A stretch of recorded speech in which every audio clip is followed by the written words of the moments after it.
Hey everybody, it's Carm here. Back on a Thursday late morning.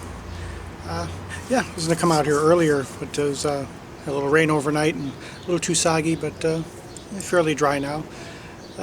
Fairly cool still from the rain, not too warm and humid yet. So I want to come back out here for another one and share some listens, recent listens from throughout the week.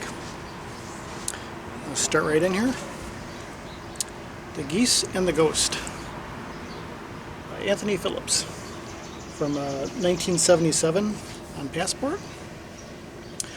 I'd say next to Peter and Steve Hackett, my favorite solo member, among my favorite solo members of Genesis, as far as what they did on their own outside of the group. Something I enjoyed for many years. Great variety of different projects he's been on over the years, instrumentation and context, and absolutely gorgeous album here. I hadn't played this in quite a while. Very much like the cover. I think I remember my buddy Gary saying that Anthony conveys the English countryside like no one else, or just in a very individual way, and it's very much like that, very bucolic. I do imagine being out, kind of out in the meadow somewhere, and it's very open spaces, very lush, kind of willowy, airy music overall, the way it's painted and portrayed. Joined on here by, speaking of Genesis, Michael Rutherford and Phil Collins, who sings on a couple cuts, as well as John Hackett on flutes. I believe that's Steve's brother, and Jack Lancaster on flutes and lyricon.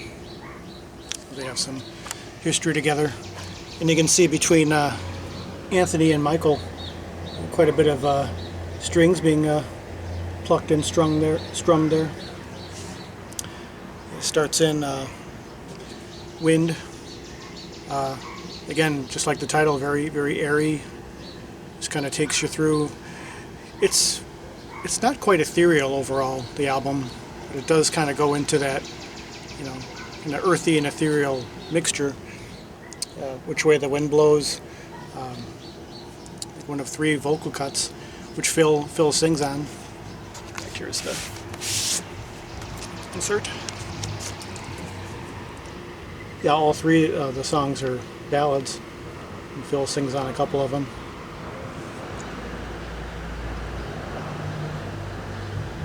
They're very beautiful. The other pieces here. Yeah, very much takes you on a journey.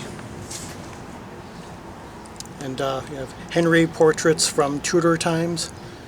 Phillips and Rutherford do a lot of co-writing on here, going through various areas of the journey. Again, for the most part, the album is pretty subdued. There are moments where it's a little more intense. The dynamics get a little louder, a little bit more of a thrust to it, and of course you really notice when it happens. Such a contrast to everything else going on.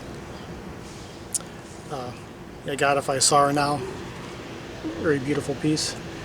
Also, at times it's quite chamberish. You have a lot of you have woodwinds and strings. You have oboes, cor anglius or English horn.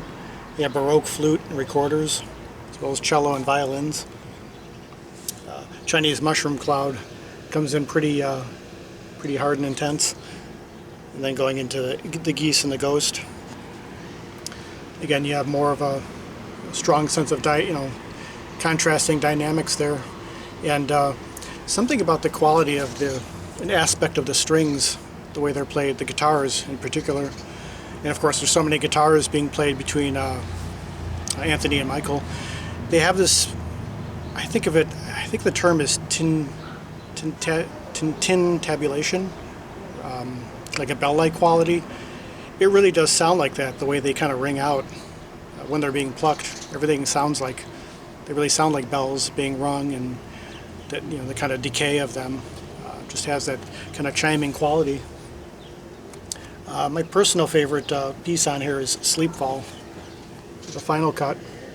Absolutely beautiful. Sounds like a mixture of live strings and well, he's playing mellotron and synthesizers, so it might also be a string ensemble. Just sounds like there's like a blend of the acoustic and the electronic. And the way the synthesizers, he's approaching them on here, and the mellotron, it's very, very subdued. Not at all, like the stereotype of what could be called progressive rock. It's where they're very, it's kind of grandiose and they're very much up front. Used very painterly, very coloristically as he's going along. But it's primarily, I'd say, primarily an acoustic album. That more, you could say more in that kind of folk tradition. But overall, just a gorgeous album. Just giving it one listen after quite some time, but just absorbing it further. And again, Anthony has such a varied catalog overall. But yeah, if you're not familiar with his stuff, this would be a nice, pretty good, you should call it a gateway. Again, going from where he came from initially, with the early Genesis, and seeing how he progresses. Again, with the various, his own instrumentation, his own playing, and how the ensembles incorporated. But, yeah, beautiful stuff. Anthony Phillips, Geese and the Ghost, 1977. Next up here. Switching gears ever so slightly, though staying with another British artist, Robert Wyatt.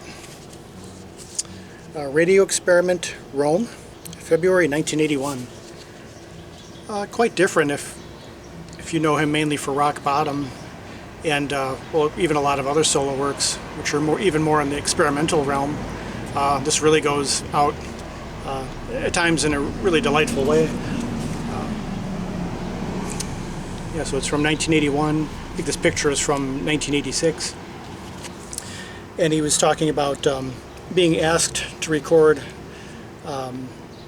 what his process, basically demonstrating his process, his own working process of creating music in the studio, how he experiments, how he, and I think in an interview I remember hearing him say his creative process is really like that of retrieval. Not so much making up things as much as, it's all kind of laid out in front and he's picking as he's going, and, from memories or different, skills and aspects that he, just different things he's drawing from, but they're already kind of there. And, they wanted him to demonstrate his own process, which is very improvisational. I like what he says here at the end.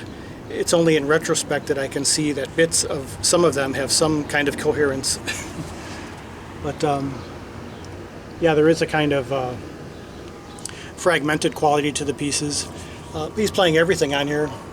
Vocals, piano, keyboards, objects, Jew's harp, which he uses quite a bit, or that, that you play it with your mouth, kind of like a band, rubber band, and percussion.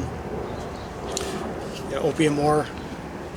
Sounds like almost like a political reading of some kind, almost like a treatise, but done, with overdubbed voices. A lot of processing on his voice, speeding it up, slowing it down, almost like putting it in some kind of a blender in a sense, kind of reconstituting it. Sometimes you don't even recognize it's him. And of course, he has one of the most distinctive voices, I've personally ever heard. Heathens Have No Souls, going further into the experimentation with, again, the way he incorporates his keyboard playing has a kind of subtle impressionistic quality, and then you contrast that with almost making noise at times, it almost sounds like, and then with the various ways that he's kind of arranging and orchestrating his voice, but again, doing it in an improvisational way. Probably my personal favorite cut here, El Birro degli Zoccoli, maybe. It's probably one of the more subdued, mostly keyboard and voice, very quiet and a little more impressionistic. Maybe the closest thing I've heard him do to something like ambient. It's a beautiful piece. And yeah, the rest just kind of going through, again, kind of a fragment. There's a sense of continuity, but it's very fragmented, kind of breaking up his own, setting up these shapes and then kind of breaking them up as he goes along. just I guess just again showing us into his own process before what would typically be the finished product on his albums. Billy's Bounce is particularly there's a certain whimsy to it. On the surface, it kind of has a, if the Chipmunks were to do cover Charlie Parker, but really there's more to it than that.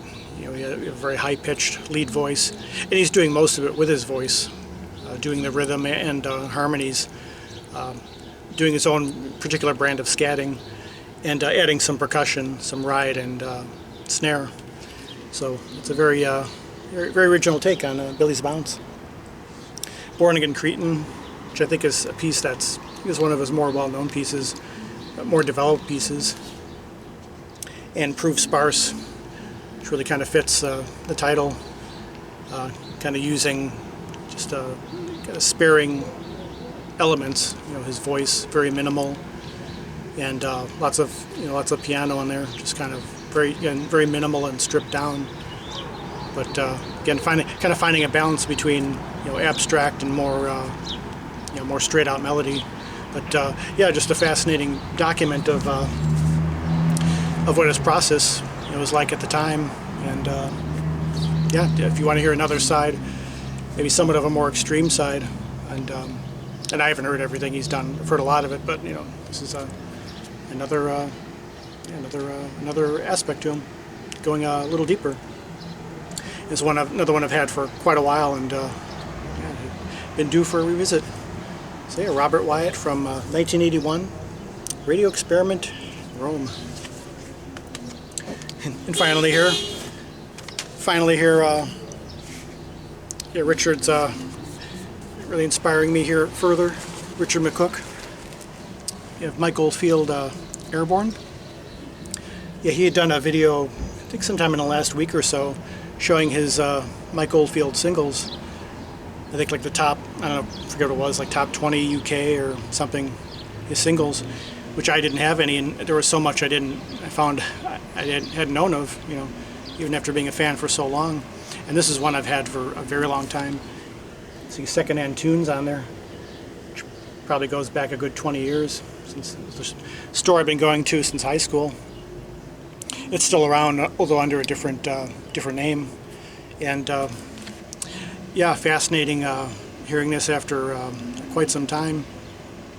You can kind of hear where kind of leaves off from what he was doing earlier in the 70s, and kind of changing with the times and with the style. It's from 1980. It was recorded mostly in 79, and yeah, 78, 79. I think this is originally, well, it's the album Platinum. This was put out in the States as Airborne, which changes one of the songs and augments it with live material. And I'd say I prefer the first side over the second side, although it's interesting again hearing these different styles incorporated. You could hear more disco coming in, definitely, and it's if you know his certain patterns, you could say his chord phrasing or progression, just a very kind of patented style. Hearing that with the disco style and even a little bit of fusion at times, just different, and a little bit more rock in general, more drums and hearing the orchestration with additional musicians. It's a very interesting blend overall, and covers a portion of North Star just from Philip Glass, which is interesting to hear on there. Which I think it was an album that was done around that time, in the later 70s. It's a personal favorite of mine of Philip Glass. And yeah, I didn't quite care for the second side as much. I don't know, maybe just hard to say. I guess it kind of goes a little further from his own style. He's trying different things though. It actually does a cover of "I Got Rhythm," which is interesting. And I'm thinking, because it had been so long, I'm thinking, is that the standard? But it is. Sung by, I forget the name. It's a female vocalist.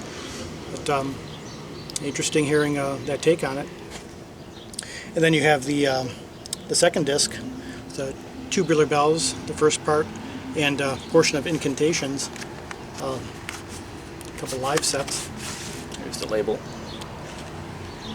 A blue Virgin there. Yeah, really neat hearing this version of Tubular Bells after so long, which I've been revisiting just about everything I have by Mike Lately these last few days. Yeah, I have the original Tubular Bells, the 92 version, which is part 2, the sequel, and the 2003 version, which is more of a recreation of the original one in a sense, you know, updated. Whereas the second one from 92 is more of a really kind of a new piece altogether in a lot of ways. But it's fascinating hearing. Again, you got kind of a little bit of disco and, you know, some fusion and more of a rock approach. The instrumentation to the first Tubular Bells piece here, and then the Incantations. I find that album overall to be, for me, a little bit uneven, just as far as my own.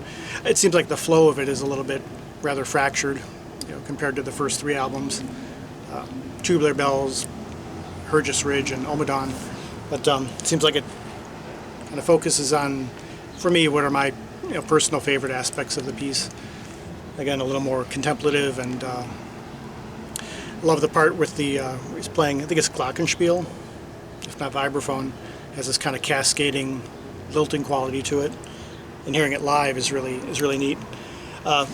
What's funny is though is that the piece ends with that sort of hoedown section, if you remember that from the original Tubular Bells, which I think closes out the album, or just about. You know, it's a little bit kind of country-ish, bluegrass-ish, but it's a kind of fun and something different for him.